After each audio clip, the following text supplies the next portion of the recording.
Hello, everyone. I'm the Jurassic Insider, and welcome back to episode 227.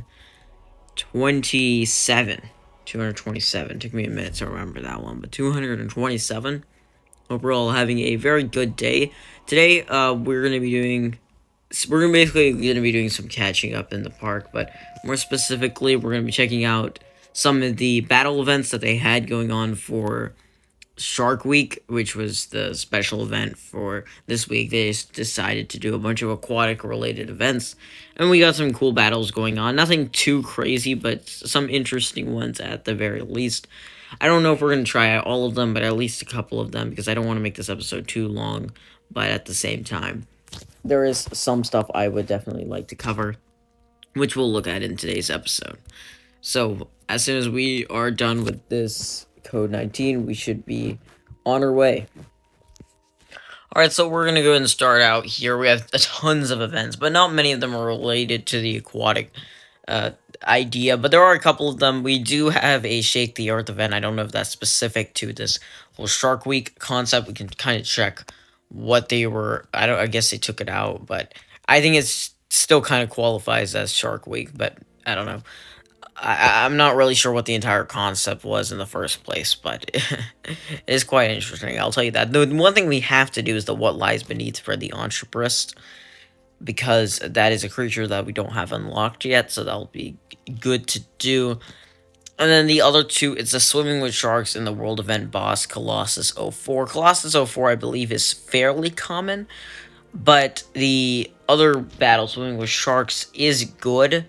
It is a little bit difficult, but I think we can manage it. However, the reward is not the absolute best. It's just basically a lineup of a lot of aquatic creatures. So we could definitely do this one. I don't see the harm in doing it. I mean, there is a chance of some legendaries. We know that's pretty unlikely, but it exists. So I think we should just go ahead and start with this Entrepreneur event, which is already like really difficult. So this might be the all we can do if we don't have any creatures left over, because I don't want to be spending too much buck on something like this. But we'll just have to see, because yeah, already off the bat, this is a pretty difficult battle. I do have to say so myself, like really difficult actually. Yeah, this is not gonna be a walk in the park. In fact, I think we're gonna have to already use the Hanosaurus. Oh, that sucks, but yeah, this is a hard battle. This is a really hard battle. This might actually be everything we do. I think the rest of it, I don't know. The more I think about it, the less and less I think doing the special event for the aquatic, whatever it was called, with the adrenaline pack as a reward, because I feel as though that one, the reward isn't super worth it. It's a unique event, which is why I'm tempted to do it. It's Swimming with Sharks is what it's called. I'm tempted to do it because it's a unique event that we probably won't get ever again. But at the same time, the experience won't be any different than any other aquatic events. So it's not something that I find we absolutely have to do. It's not a necessity. So I feel like we could kind of skip on that, and really the boss too. It depends. If there's some creatures left, if there's only a couple creatures left, then I'd of course rather do the boss battle, because then we can choose how many battles we want to do, because obviously we don't want to go into the Swimming with Sharks battle, which has a predetermined amount of battles to do, and then only be able to do one or two of them because of our lack of creatures. That wouldn't be very fun, but that's why I think the boss battle is a better idea if we have remaining creatures. But at the same time, we don't get to have the Colossus statue because that part of the event already ended.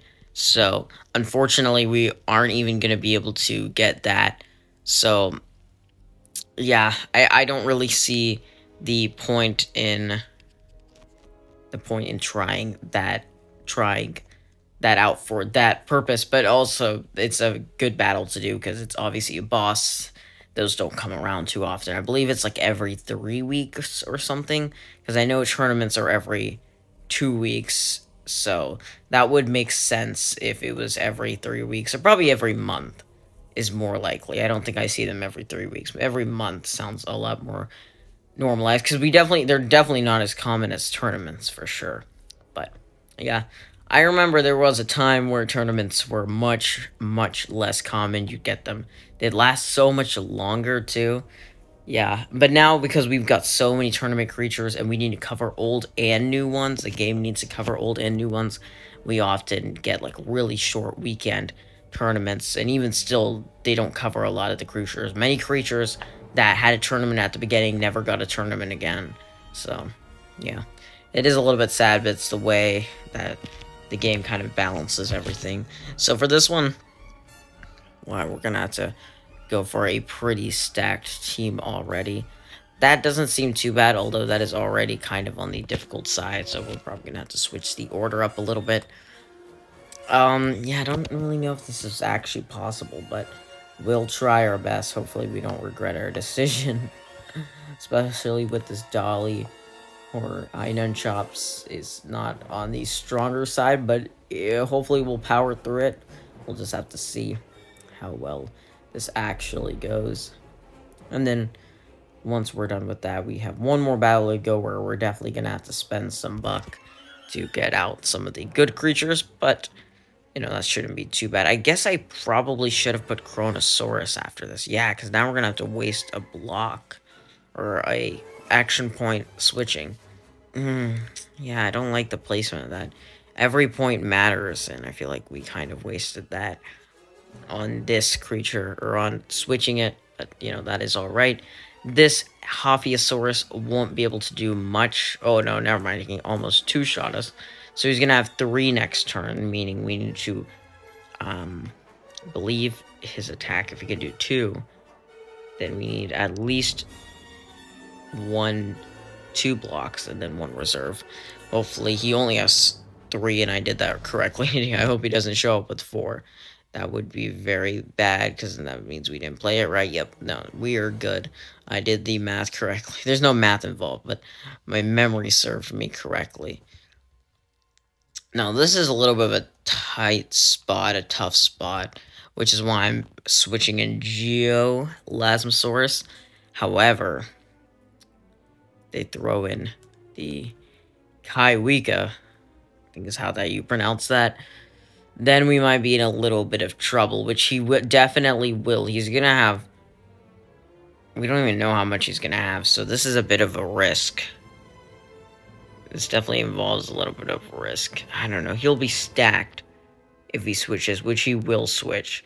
So, let's go for 3. That was a good decision, I think, because, yeah, that leaves us pretty good. So, hopefully he switches and then goes for everything. That would be the ideal move. But of course he doesn't. Dang it. So let's do the same thing except with the Chronosaurus, because the Chronosaurus has a lot less health, so he's a lot more expendable. Yeah, that's why I don't... Yeah, and now he goes for 5. That won't be the worst thing in the world. Hopefully he switches and then goes for 4. That's the best possible outcome here. Yep, that did work. So that worked in our favor, and I believe Geo still has all of his health. So, yep. So we should be good from here. Alright, nice. That was a little bit of a tough battle, but sometimes you need to have those out.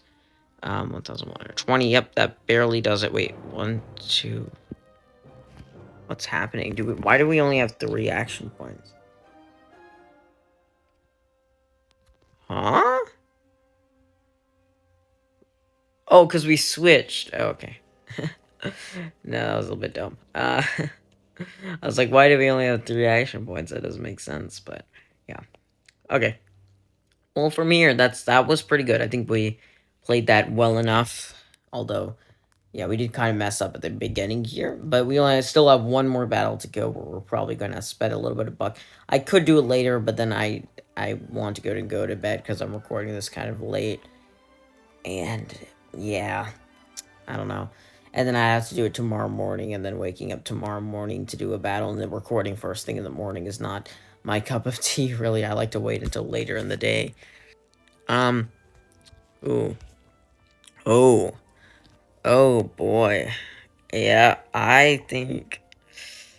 Ooh, yeah, I think this is pretty bad, all things considered.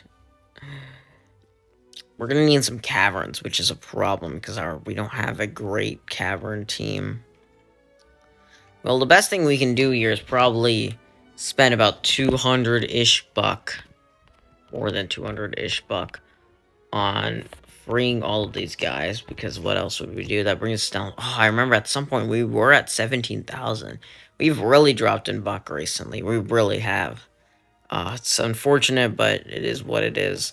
So we'll go for that guy, this guy, and then I'd rather do Leptostega than another, because our only, like, next would be Dacosaurus, and he is not on the strong side. So I'd rather go with this team.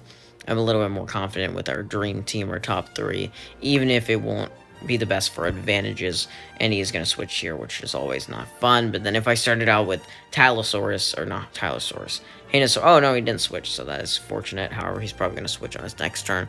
I find that usually at the beginning of the game, the AI for the aquatic and Cenozoic battles is like very, very dumb, and then at some point, yeah, see, normally it wouldn't do that. Like, there was a point where they don't even switch at all, but they kind of dumb down the AI as soon as you unlock aquatic and Cenozoic battles, which is a very interesting thing. That's not good. That's not good. Don't go for 4. Oh, we're dead.